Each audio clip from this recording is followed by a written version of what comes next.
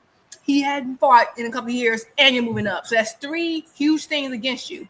And then on top of that, you don't listen to Derrick James, which he has the habit to do on occasion. I saw him do. I wonder why Derrick fighters don't listen to him though. Like I don't know. Well, I feel like Derrick has done it. I feel like it's been. I feel like Spence does. I feel like it's. I think Frank does.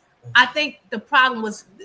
It's Charlo and Ryan specifically. Ryan kind of did towards the end, but Ryan, I don't know. That last fight, I don't know what's going on with Ryan. But Jamel has done that, especially when he was fighting for Undisputed. And that was one thing. That was one part of it because I thought that Jamel just looked super slow against Canelo. But the other thing I was going to say that Jamel messed up at, the reason why Jamel fought the full brunt of Canelo punches, and Bud kind of revealed it. Like he said, they were trying to say, Mean Machine hit harder than Canelo. No, Bud actually clarified. He said, Mean Machine caught me with a cleaner shot than Canelo did. Canelo hit me like with one kind of decent straight right, but other than that, nothing was clean. And I think that weight I always think that Bud's had better feet than Charlo anyway. But Charlo wasn't like he would move, but like he became more hesitant because he felt the full brunt of Canelo's power because he wasn't like parrying those shots well and he wasn't moving enough. He allowed Canelo to set his feet. What Bud did, he never allowed Canelo to set his feet. And once he set his feet, you're going to feel different power, which is going to make you hesitant. Bud didn't have to get hesitant. He never felt the full brunt. He didn't have to. He parried the shots well, moved well. Now, Bud took a lot of them body shots. Excuses, man. Those are a whole he took a lot of them body shots. Beat Charlo. That's all that happened. Canelo is a better. Be quiet. You don't even care what you got to say, bro. Bud's a better boxer than Charlo. No one cares, bro. All this singing about what Canelo's going through is crazy. What Charlo's going through is crazy. I'm talking about all I know is Canelo ain't shit. Let's talk about that. Let's talk about how that boy Canelo ain't shit. That's all that happened. Charlo walked in that ring, he lost. That's it. You know, Canelo's a bum. I'm sorry. Okay, wait, real quick. You can't make excuses this for is a boxing channel where we break down actual fights, not just hypotheticals. We actually break down fights. You can just say, he just lost because you're upset now and I understand your feelings. But we actually break down fights because we love the sport. We're not here just to be antagonists and annoy people. You have nothing to offer the all show. you do So is now you're discredit just trying. Canelo's Now win. you're just What are we upset. talking Nobody discredited his win. Yeah, We y'all. didn't discredit Why his y'all be win. taking this shit I'm literally personal like you Did Crawford blood himself, Did you bro? go transfusion. somewhere, He boxing did hacker? this. You He are did. such a No, he you are a lost, sore man. loser Bro, and a you niggas No, is crybaby. he's getting not. old, bro. Stop Why y'all be Canelo's a taking whining. great this shit boxer. so But Canelo's personal? a anyway, great but boxer. you know what I That's all it think, is. Juke? I don't think that Charlo would have fought Canelo like that anyway. Maybe not, and that's what I'm saying. Maybe not. This was crazy. I'm literally pinpointing what Bud did right and what Charlo did wrong, and he still found a way to make it about discrediting Bud. I'm literally saying You're discrediting Bud Canelo. did this You keep talking about, better than Charlo's going Charlo, through and this this. man Charlo's is going so through that. whiny and No, Charlo emotional stepped in that ring. and a Canelo was just victim better. that he That's all it still was. found a way They to make it have. a crybaby situation. You are Hey. never on here not crying. Nobody's crying. You Ain't nobody cry crying. too much. You're making Boy, excuses for chill. Charlo, man. That's all it is to it. We're breaking down the fight. I'm No, talking about what you're Bud. making I'm excuses for literally giving Charlo. Bud props, and you can't stand it. You ain't gotta talking about find a Charlo. way. You're not even talking Well, about it Bud. doesn't Boxing matter. hacker. And Boxing hacker. You Hold are on, crybaby. You you're not. always Hold on, we're gonna whining. keep the flow going. We're not God, gonna let you mess up the no. flow. Nobody, We're not gonna nobody let you mess crying, up the man. No, you need to relax. You're You're just making crybaby. You too many always excuses. You whining like about looked at something. like 6 You're a excuses why grown Charlo man. lost. My No, niece Charlo's don't cry not as this good as much. Bud. That's all it is. Bud just knows how to box better. That's all it is to it.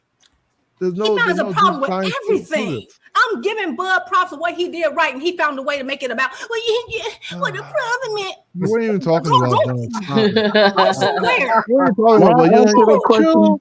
Don't get your Bible. I got a question for Boxer Hacker, though. Answer the question. All this Boxer Hacker, whining. who's the real Black Jesus now? Don't say Haney, nigga.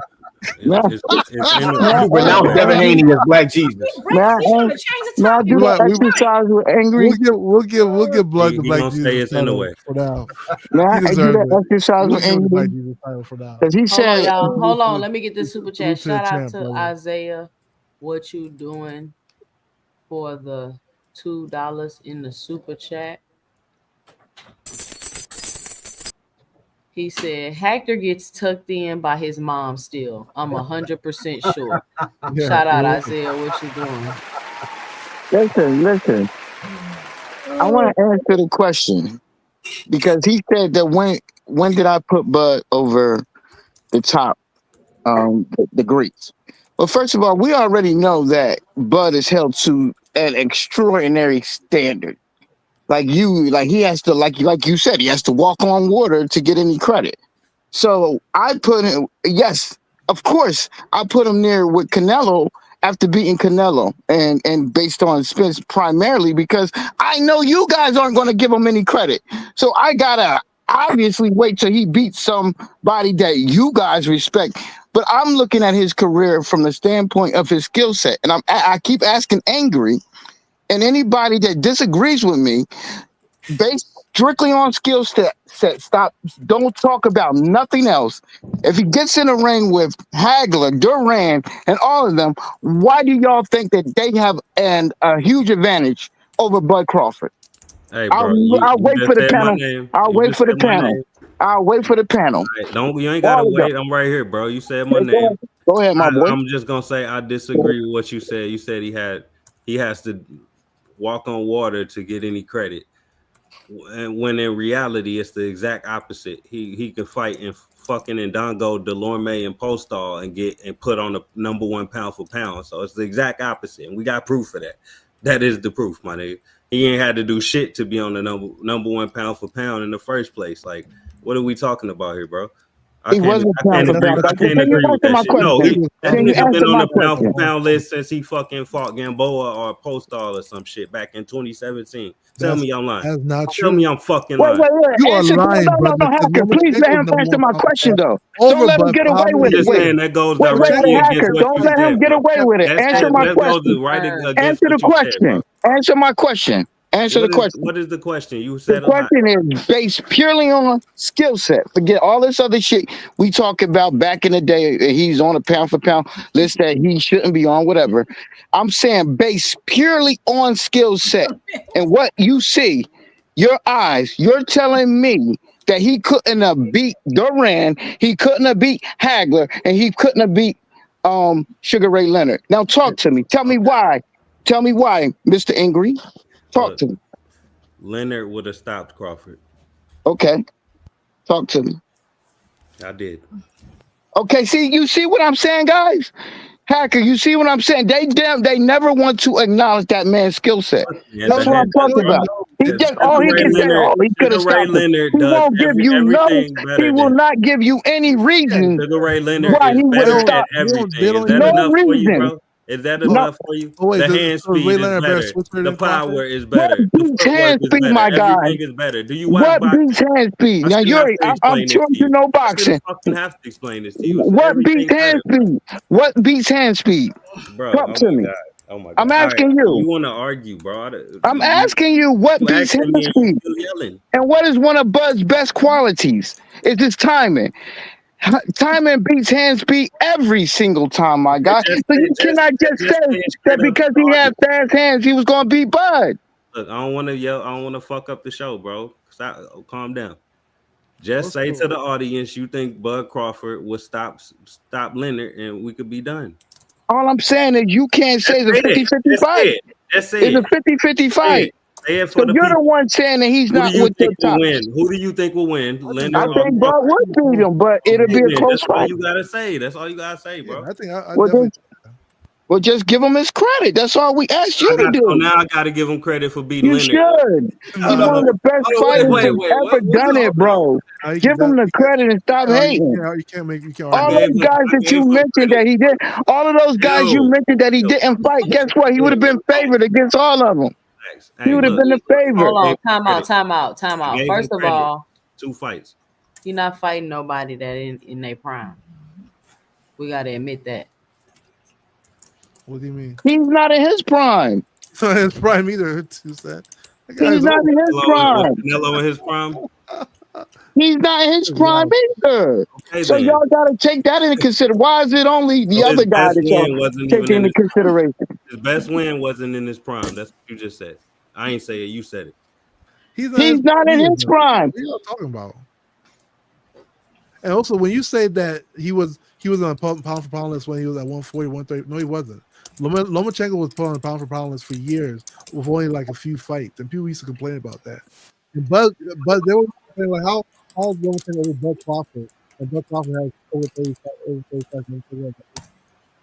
When you say that, you don't know he was not that an issue in boxing for years. He just recently got on the pound for pound list, so I don't know what you mean when he beat this person. No, that's not true at all. And then, but Hacker, they say this man was moved funny. This man wouldn't have been nothing. He had to get his shit and go fight Prescott. He doesn't get that fight. We might not even know who Bud Crawford is. Yeah, like this man was moved. He's lucky he even got an opportunity.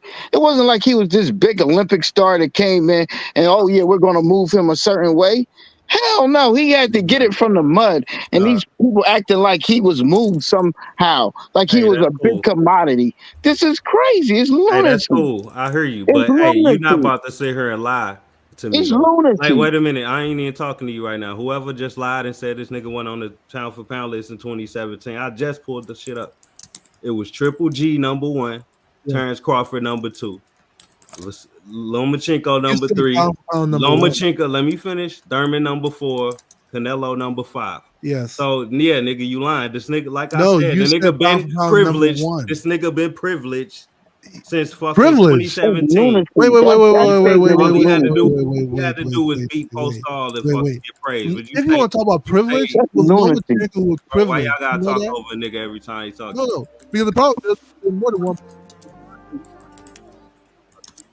Can't hear you, boxing Hacker. Not Bud. Don't go there. Lomachenko been on the pound for pound list when he had like a few fights. Okay, how was Crawford over Lomachenko at that time anyway? So you talking you about? Think he deserved that? You think he deserved that at that time? No, I don't think Lomachenko should have been on the pound for pound list. Okay, never mind, bro. I'm not even about to get into that. All right, y'all. Listen, y'all. It's almost 1:00 in the morning. We gonna wrap up the show. Great conversation today. Shout out to everybody that joined me on the panel. Shout out to everybody in the chat. Shout out to everybody that supported the channel. Whether you hit the Cash App, hit the like button, or left a super chat below. We're gonna go around, give everybody like 2 minutes, get their final 2 cents off. I'll be live again Friday, 6:30, ladies' night. Y'all know how it go down. Shout out to Bud Crawford. Let's give Bud his flowers. He's accomplished things. He's done things that no fighter has done or probably will never do again. And he did it in a way for sure that will probably never happen again. So shout out to Bud. Mr. Greg, what's your final 2 cents? What you got for the show? I'm glad I'm gonna go first. I gotta go. First of all, keep in mind, pound for pound was created for Sugar Ray Robinson because he was that good. When you're that good and they create something that all these years later, fighters are now being judged by. That's what puts him far above all these other fighters, first of all. Secondly, Bud, I'm a Bud fan, as you know. Bud is great for this era. But the reason why we can't really be successful in, I would say, comparing fighters of old is because sometimes who you fought is better than the next guy's accolades. And that's where the problem is right there. The guys that Sugar Ray Robinson fought, the guys that Sugar Ray Leonard fought are greater fighters, in my opinion, than the guys that Bud has fought. That's just a fact. All fighters have fought somebody or a few fighters that weren't always in their prime, but they were still great fights. So the comparisons is always going to be crazy.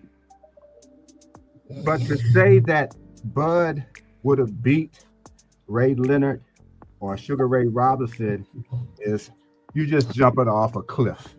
That's that's crazy. So going back to Bud, I'm judging. That shit is egregious. I'm sorry. That shit is egregious. I'm going back to Bud for today. Bud is that guy for this era, as far as I'm concerned, based on what he's done and based on what was possible to be done. And yes, I think somebody said that Bud wasn't moved properly. He was. You have to. The fighters today don't have that power. So your people move you. So regardless of who they move you in front of, it's your people who do that. That's nobody who came in freelance and just fought whoever they wanted to. That's not where the game works. So you got to understand that this is no slight on Bud. This is just the way the game is. Secondly, let me say this to Juke. I love the fact that Juke watches fights and she does something that I think other people don't, not enough of. She analyzes the fight while she's watching. And that's a good thing. You hear her when she talks, she makes sense. If you just let her talk, if we get a chance to talk, we should all be able to talk and express ourselves in a way that you at least hear. You don't have to agree with it, but listen to what they're saying. Don't just jump in. And I like that. That's what I like about Juke. I like that about Tucson as well. All right. Yeah, only just finally, again, let's give Bud his credit. Let's give Bud his accolades. Let's give Bud his flowers. Let's see what he does next, because that's when you get to where you can be talked about an all-time great. It's always what you actually do, and we got to look at what he does for this era and stop comparing him with guys before him, because there's never going to be a fair argument. And I'll end right there. All right. Terence, best videos. What's your final 2 cents? What you got for the show? In every sport, the most important thing is, as far as I'm concerned, is a skill set. Whether it be football, a wide receiver, how he running routes, a defensive back, how he covers. You guys want to say, no matter how you can see a great route running like a Keenan Allen, and then you'll say, oh, well, he never played against this Darryl Green back in the day. I don't care that he didn't play against a Darryl Green back in the day or whoever corner back in the day. We see the skill set. We see how well he's running route, and he would have gave Darryl Green problems. It's not like you can just say because he didn't face this person or that person that you just don't address the skill set. And that's why Angry didn't want to address when I tell him, well, if he fights one of these great fighters, knowing what he does, seeing how he moves in the ring, seeing how he's a chameleon, he could damn near do anything in that ring. And then to say that you think that Bud might not be competitive against these guys is absolutely lunacy. That he was moved in a certain way, that's why he won these fights. When in fact, no matter during the time of the PBC, he would have been favored over all of those guys. Easy. None of those guys. We've been saying this for years. That based on his skill set. Forget who he fought. That he could beat Danny Garcia. That he could have beat Sean Porter. That he could have beat Errol Spence. It was the PBC that didn't want to give him those fights. Let's not rewrite history here. The PBC, and then y'all wanted him to go over to the PBC. And by the way, that didn't guarantee him a fight. That guaranteed him less money, but not a fight with any of them because they were independent contractors. Meaning that Danny Garcia still wouldn't have had to fight him. Sean Porter still wouldn't have had to fight him. Now tell me where I'm lying.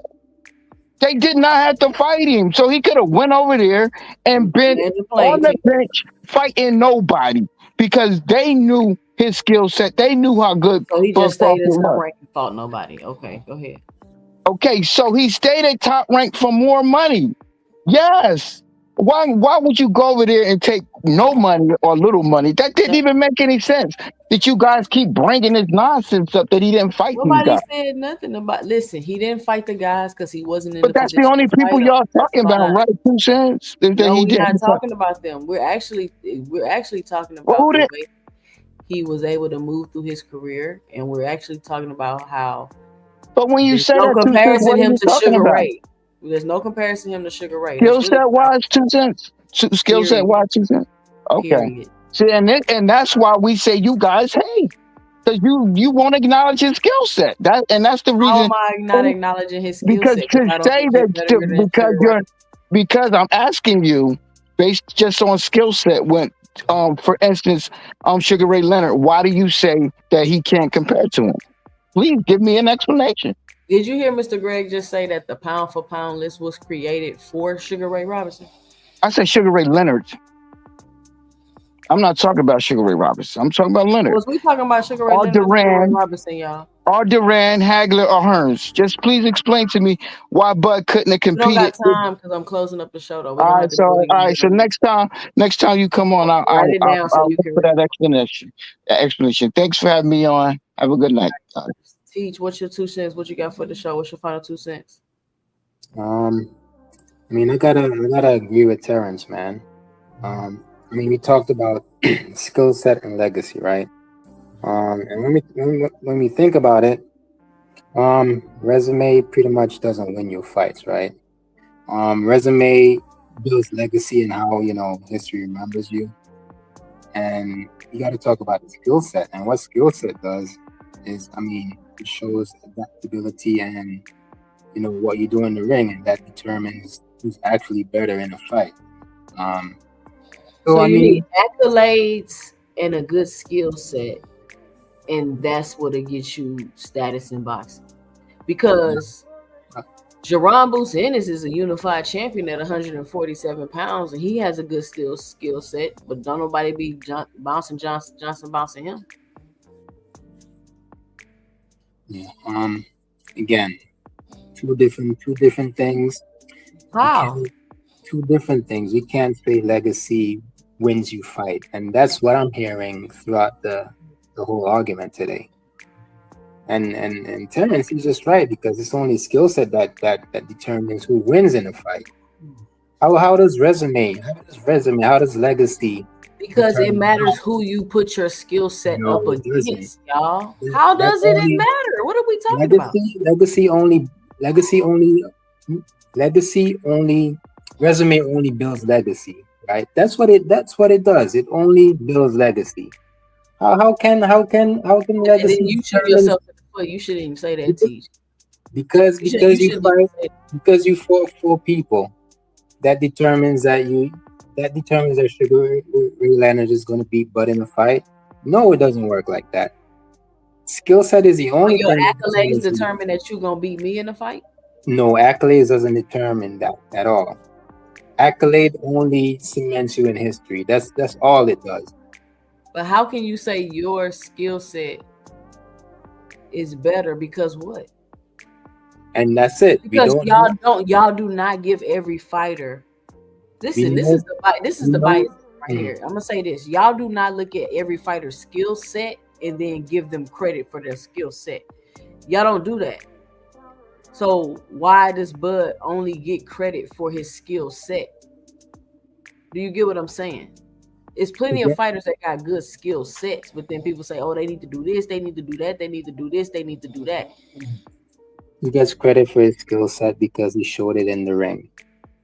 That's the only way you get credit for his skill set. If you show it in the ring.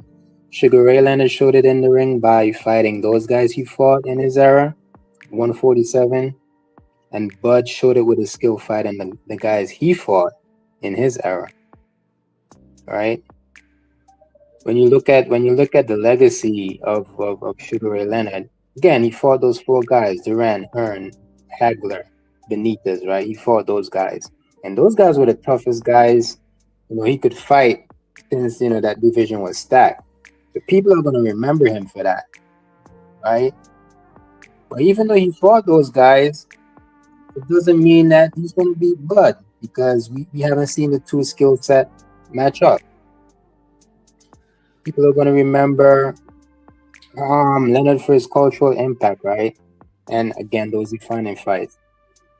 Again, I'm not going to argue whose legacy is better, because a lot of people is going to pick Sugar Ray Leonard because, again, he fought the 4 kings. People say those are hard fights, tough fights, and the only people who Bud really took down is Errol Spence and Canelo, right? That's what people are going to say. But when people were shitting on Bud's resume this entire time before he fought Spence, what happened when he fought Spence? That don't change. You went in there and watched him because of his skill set, right? Resume doesn't prove anything, because he went in there and watched Errol Spence when people were shitting on his resume, and he did the same thing, with Canelo just now. So that's all I'm saying. 2 different arguments. Resume doesn't win fights. Only skill set does that. And by the way, salute to Canelo, man. He's gonna be cemented as one of the best Mexican boxers. And salute to him for giving Bud Crawford the chance to fight for undisputed. All right. Shout out Teach. Thank you for coming on the panel. Boxing Hacker, what's your final 2 cents? What you got for the show? Yeah, what's up, 2 cents? So I'm of opposite opinion of Teach. When it comes to skill sets, the thing about skill sets, you can't do it when you're comparing fighters of today to fighters of the past, because there's no way.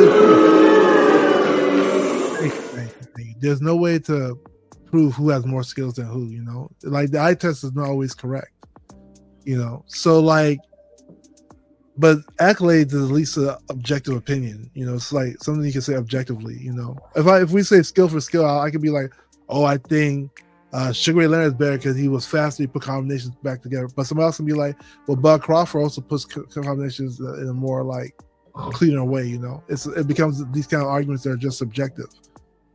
But objectively speaking, when you look at the amount of accomplishments and the gravity of the accomplishments, Bud Crawford has done a lot, and people always want to say that, oh, he was put in position. Top Rank was their Top Rank's golden boy was literally Lomachenko.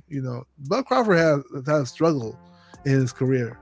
He wasn't always put in position to do this and do that. They can't even Top Rank can't even secure him the Errol Spence fight. That's literally why that was literally one of the reasons he went to court. I think Bud Crawford, he fought for his accomplishment. He fought to get where he is right now. As far as why Charlo couldn't do the same, they're 2 different people. And we gotta remember, Canelo's still Canelo. Canelo beat a lot of good fighters. He may have lost to the bigger fights, but he still beat a lot of good fighters.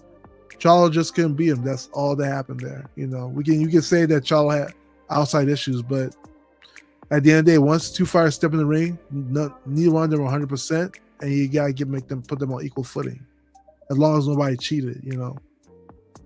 And oh yeah, 2 Cent. I'm surprised we didn't talk about what happened to Adrian Broner, but I guess that'll be for another time. But yeah, like I just think that people are just worshiping the past, like past worshiping. You know, like you hear so much people be like, "Oh, he can never be better than Ray Robinson," and Ray Robinson is interesting case because Ray Robinson has so many goddamn fights. You know. But the people who say haven't even seen Ray Robinson fight, you know, they'll be like, "Oh, he fought Jake LaMotta, fought 4 or 5 times." How good is Jake LaMotta? People don't even know, you know. So like that's why it's better to just say, okay, accolades, like, and you do it relative to your generations. We know there weren't so many belts back then. So what did they accomplish back then, and how do you compare it to what people accomplish now? And if you do that, you gotta say, man, Bud's up there, like. He's up there, and I think the other people that are up there are literally like Floyd. Ray Robinson just has a lot of fights, and so you gotta put him up there too, you know.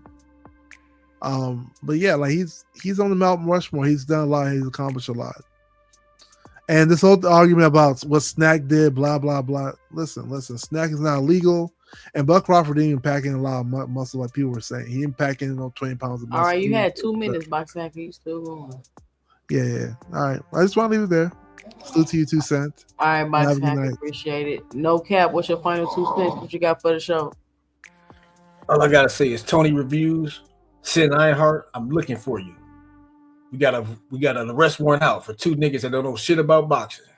If you've seen them, please report them. You know what I'm saying? And I got one thing to say. Fuck Canelo and all his fans. They some bitch ass niggas that I can't stand. Crawford hit him with the right, hit him with the left. He looked around, thought he got hit by the ref. And that's it. Shout out No Cap with the spoken word today. Everybody snap your fingers for his poetry. No Cap, we always appreciate you when you come up here and give us that good spoken word. Jupe, close us out. What's your final 2 cents? What you got for the show? Shout out to No Cap, because like the way he said that kind of invoked like the old Ali. Remember how like back in the day it was like that? Hit him with the right, hit him with the left. Like, it gave me that energy, and I was a needed laugh. Oh my god, I'm gonna try to wrap this up as quick as I can. I mean, again, I don't think anyone here has I feel like we're being gaslighted, right? Because it's like I don't think anyone here has discredit his skill. I just feel like if you don't say the exact words that, and I'm a Bud fan, and just like some Bud fans, like just like I'm a Tank fan too, right? And so like just like Carol was saying the other day, like some Tank fans make Tank fans look bad, like saying, "Oh, if you criticize Tank's next fight, you're not a real Tank." Yes, we are. I can criticize what I want. I praise him when I want to praise him. I criticize when I want to criticize him. I'm not even criticizing Bud. I'm just saying I think it's premature to put him in this conversation. That's it. But of this era, definitely. But if you don't say if they can't choose your words for you, if it's not he's the best ever, he beat Ali, he slapped Jake Johnson around, he spit, like if you don't say exactly what certain fans want you to say, oh, you just hate. It's like it's so insane.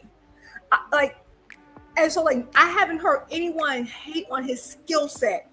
The problem is that they've attempted 2 different arguments and failed at both. And every time they fail, they go back to the other one.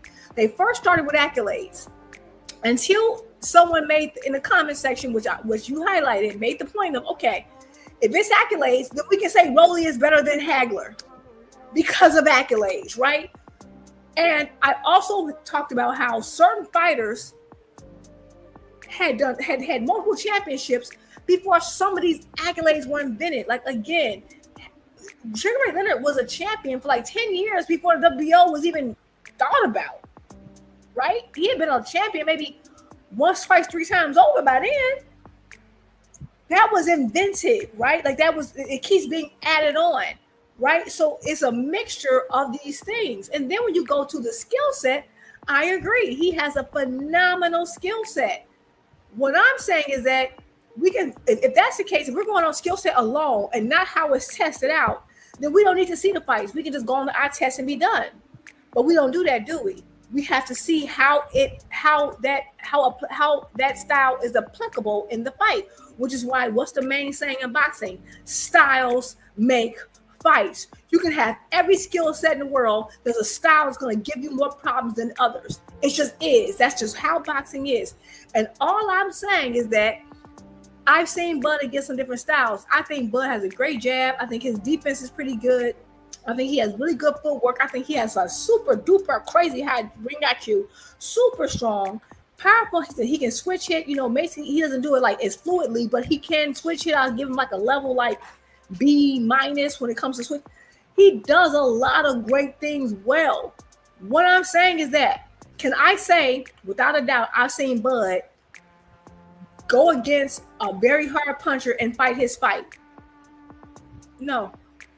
I can say without a doubt I've seen Sugar Ray Leonard do it, though.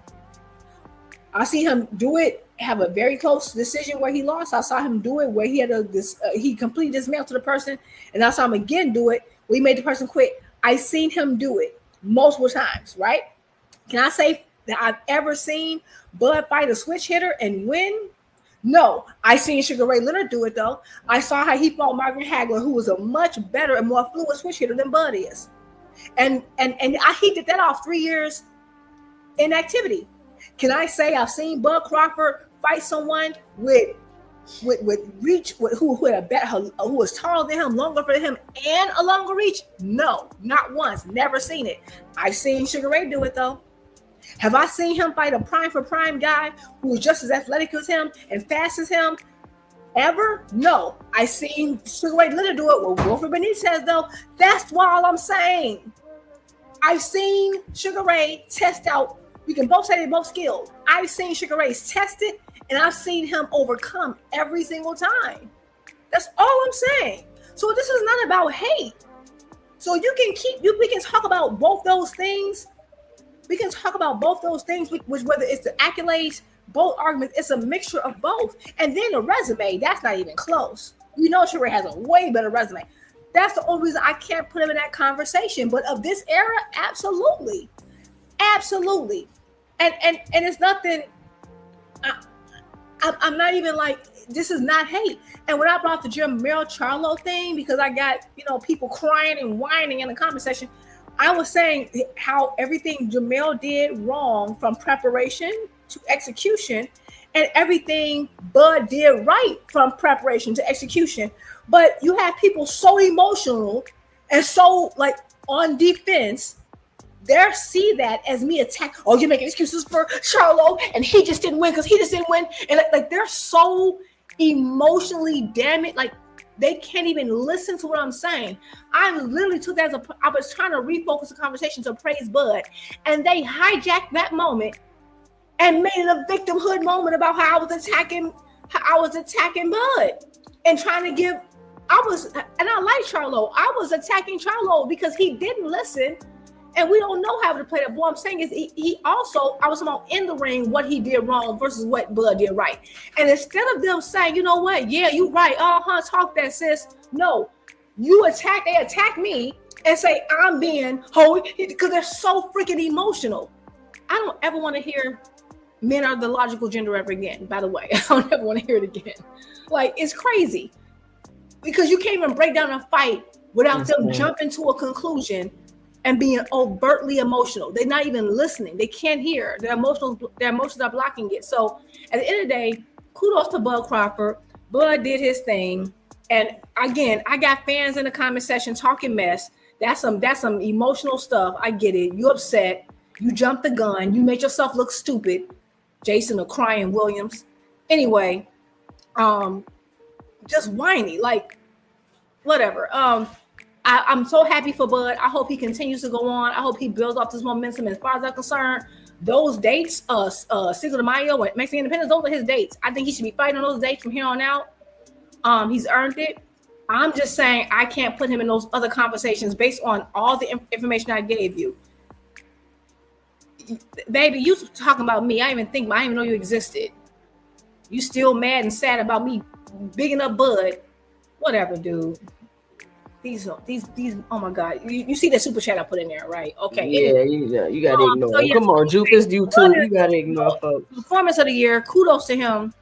I rock out. He's been my pound for pound number one and will remain so until proven otherwise. And I'm gonna be done. That's all I got. Thank you again, Toussaint, for such an amazing night of boxing talk. And I will talk to y'all later. All right, shout out Juke. Thank you for coming on the panel. Man, Juke be cooking y'all, man. But shout out to Juke for coming on the panel. Let me get her super chat. She says the male tears is getting ridiculous. Can't even break down a fight without their sensitive. Can't even break down a fight anymore without their sensitive behinds finding a road to victimhood.